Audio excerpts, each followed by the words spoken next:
ये घटना है बिजनौर ज़िले की। और बिजनौर ज़िले में एक गांव पड़ता है दैलवाला, जो मनावर क्षेत्र के अंतर्गत आता है।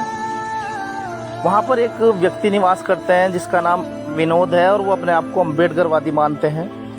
अपने आप को अम्बेडकरवादी क्यों ना माने, क्योंकि वो बाबा साहब के प्रति प्रेम भाव इतना रखते हैं। उन्होंने एक बाबा साहब की प्रतिमा बनवाई और एक घर की बिल्डिंग का निर्माण भी किया।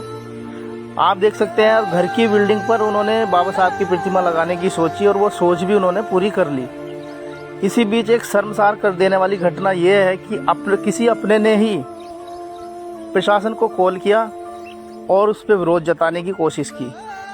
हालांकि प्रशासन वहां पर आ भी गया, प्रशासन को समझाया भी कि अगर हम किसी महापुरुष की मूर्ति अपनी छत पर लगाते हैं या अपने घर पर लगाते हैं तो इसमें किसी की परमिशन लेने की आवश्यकता नहीं होती है, क्योंकि वहाँ पर पूरा समाज एक ही वर्ग का रहता है। दूसरी बात, जिस व्यक्ति ने संविधान रचा है उसके प्रति हम प्रेम भाव नहीं दिखा सकते हैं। ये घटना है बिजनौर ज़िले की।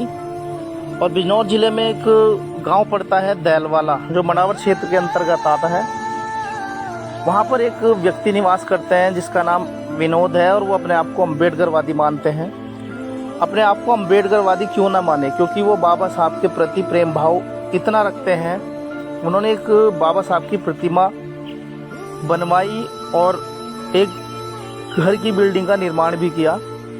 आप देख सकते हैं, घर की बिल्डिंग पर उन्होंने बाबा साहब की प्रतिमा लगाने की सोची, और वो सोच भी उन्होंने पूरी कर ली। इसी बीच एक शर्मसार कर देने वाली घटना यह है कि किसी अपने ने ही प्रशासन को कॉल किया और उस पर विरोध जताने की कोशिश की। हालांकि प्रशासन वहां पर आ भी गया, प्रशासन को समझाया भी कि अगर हम किसी महापुरुष की मूर्ति अपनी छत पर लगाते हैं या अपने घर पर लगाते हैं तो इसमें किसी की परमिशन लेने की आवश्यकता नहीं होती है, क्योंकि वहाँ पर पूरा समाज एक ही वर्ग का रहता है। दूसरी बात, जिस व्यक्ति ने संविधान रचा है उसके प्रति हम प्रेम भाव नहीं दिखा सकते हैं।